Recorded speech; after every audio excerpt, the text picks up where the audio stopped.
공평하신 하나님이 나 남이 가진 건 나 없지만 공평하신 하나님이 나 남이 없는 것 갖게 하셨네. 나 가진 재물 없으나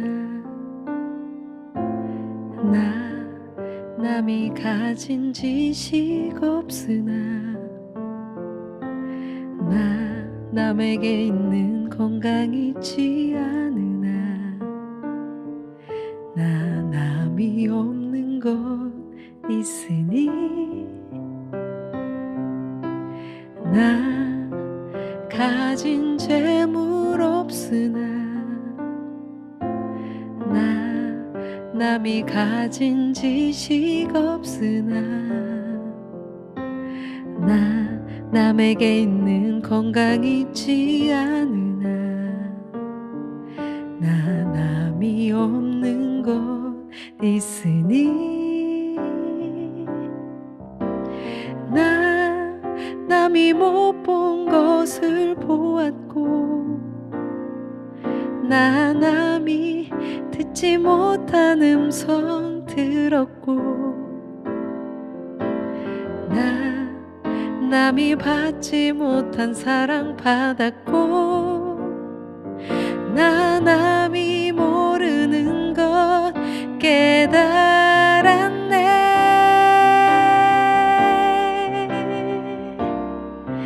공평하신 하나님이 나 남이 가진 건 나 없지만 공평하신 하나님이 나 남이 없는 것 갖게 하셨네. 공평하신 하나님이 나 남이 가진 건 나 없지만 공평하신 하나님이 나 남이 없는 것 갖게 하셨네. 나 남이 없는 것 갖게 하셨네. 나 남이 없는 것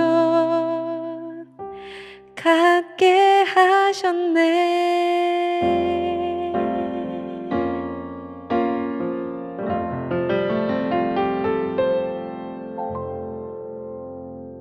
샬롬, 주님의 평강이 여러분과 함께하기를 기원합니다. 오늘 성경 읽기와 말씀 묵상을 통해 하나님의 말씀을 깨닫는 지혜와 기도하고 간구하는 모든 것들 위해 응답의 열매가 충만하기를 소망합니다. 오늘 성경 읽기 내비게이션은 창세기 20장입니다. 아브라함이 거기서 네게부 땅으로 옮겨가 가데스와 술 사이 그랄에 거류하며 그의 아내 사라를 자기 누이라 하였으므로 그랄 왕 아비멜렉이 사람을 보내어 사라를 데려갔더니 그 밤에 하나님이 아비멜렉에게 현몽하시고 그에게 이르시되 네가 데려간 이 여인으로 말미암아 내가 죽으리니 그는 남편이 있는 여자이니라. 아비멜렉이 그 여인을 가까이 하지 아니하였으므로 그가 대답하되 주여, 주께서 의로운 백성도 멸하시나이까? 그가 나에게 이는 내 누이라고 하지 아니하였나이까? 그 여인도 그는 내 오라비라 하였사오니 나는 온전한 마음과 깨끗한 손으로 이렇게 하였나이다. 하나님이 꿈에 또 그에게 이르시되 네가 온전한 마음으로 이렇게 한 줄을 나도 알았으므로 너를 막아 내게 범죄하지 아니하게 하였나니 여인에게 가까이 하지 못하게 함이 이 때문이니라. 이제 그 사람의 아내를 돌려보내라. 그는 선지자라. 그가 너를 위하여 기도하리니 내가 살려니와 내가 돌려보내지 아니하면 너와 내게 속한 자가 다 반드시 죽을 줄 알지니라. 아비멜렉이 그날 아침에 일찍이 일어나 모든 종들을 불러 그 모든 일을 말하여 들려주니 그들이 심히 두려워하였더라. 아비멜렉이 아브라함을 불러서 그에게 이르되 내가 어찌하여 우리에게 이렇게 하느냐? 내가 무슨 죄를 내게 범하였기에 내가 나와 내 나라가 큰 죄에 빠질 뻔하게 하였느냐?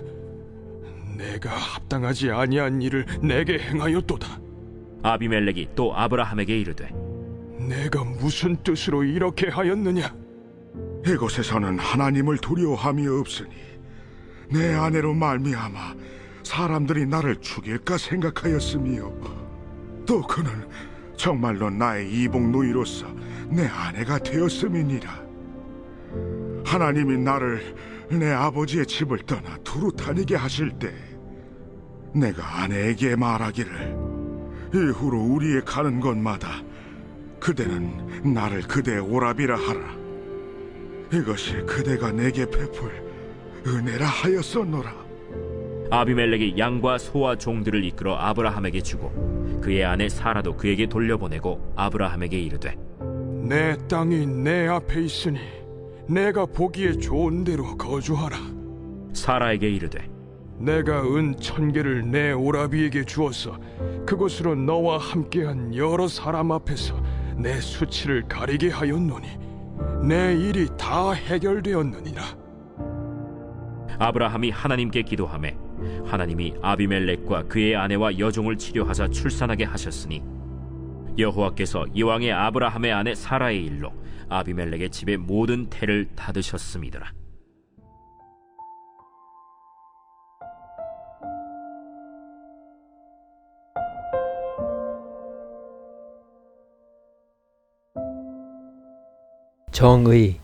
정의의 사전적 의미는 바르고 옳은 것을 말합니다. 그러나 정의는 두 글자이지만 단어를 정의하기는 쉽지 않습니다. 왜냐하면 정의는 인간의 근본이기 때문입니다. 한때 베스트셀러로 부각되었던 하버드 대학의 마이클 샌던 교수의 정의란 무엇인가라는 강의에서조차도 상대적 정의를 말했을 뿐 정의에 대한 정의는 명확하지 않았습니다. 정의란 사회 속에서 올바른 관계이며 올바른 관계는 곧 사랑으로 나타나야 합니다. 정의는 사랑으로 열매 맺어야 진정한 정의입니다. 하나님의 정의는 따라서 사랑을 행하는 정의이고 은혜를 베푸심으로써 이루시는 정의입니다. 그러므로 기독교의 정의는 아담의 범죄로 모든 기준의 척도가 하나님에게서 인간으로 옮긴 것을 다시 하나님께로 돌리는 것입니다. 팀 켈러 목사는 이것을 은혜로운 정의라고 말했습니다. 은혜와 정의는 서로 조화되기 힘든 개념입니다. 그러나 그리스도께서는 이 둘을 하나로 연합시키셨고 그분을 통해 샬롬을 이루셨습니다.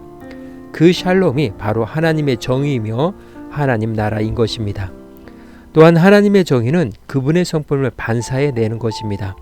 죄를 심판하시지만 그분의 백성들을 구원하시는 하나님, 불공정에서 공정을 세우시고 억울하게 당하는 사람들이 없도록 그들의 제소를 받아주시고 은혜와 정의를 이루셨습니다. 아브라함의 거짓말로 인해 죄 없는 아비멜렉이 위기를 맞았습니다. 하나님께서 그를 죽이겠다고 하신 것입니다.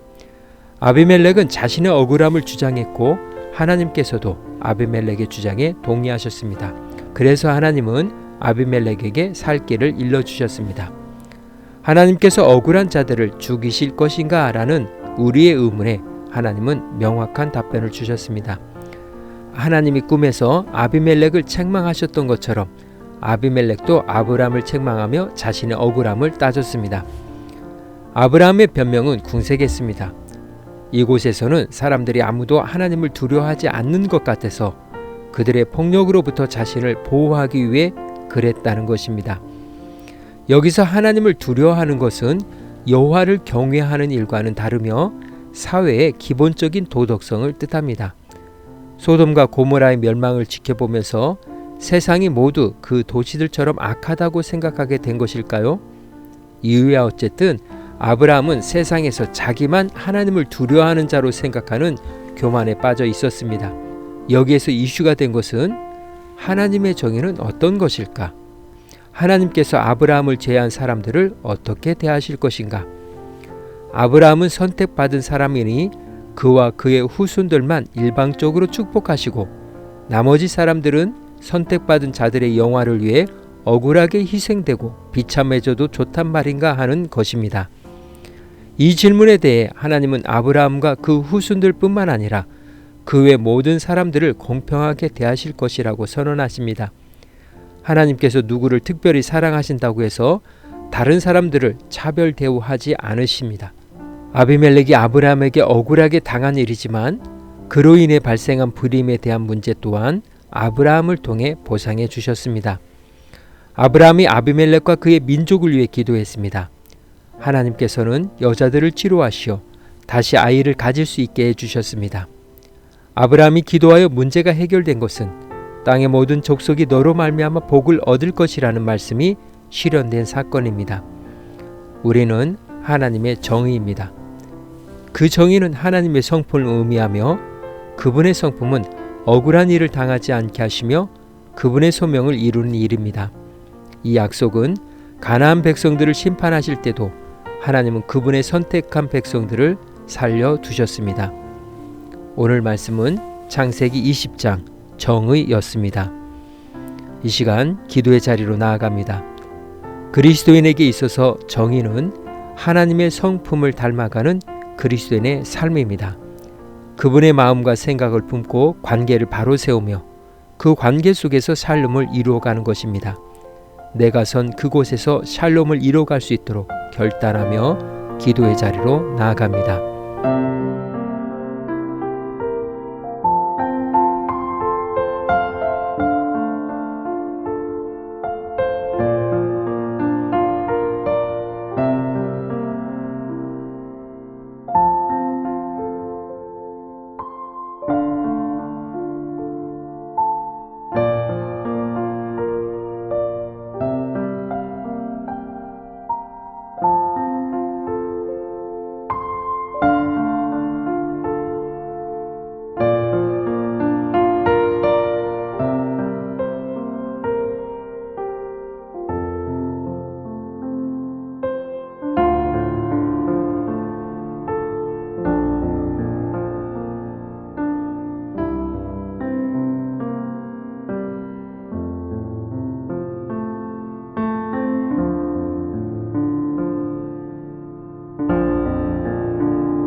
사랑의 하나님, 성령의 도우심으로 하나님의 선하신 것, 정의를 행하고 인자를 사랑하며 겸손히 하나님과 동행하게 하옵소서.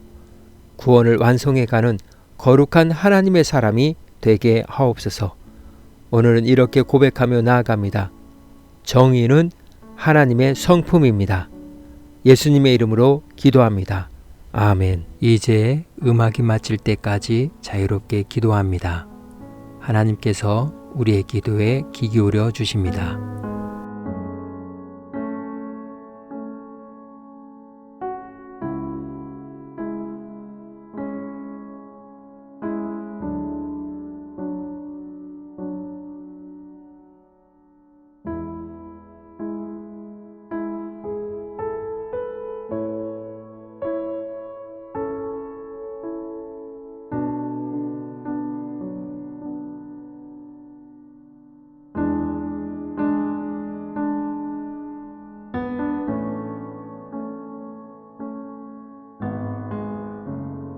우리의 기도를 들으신 하나님께서 오늘도 동행하십니다. 주 안에서 승리하십시오.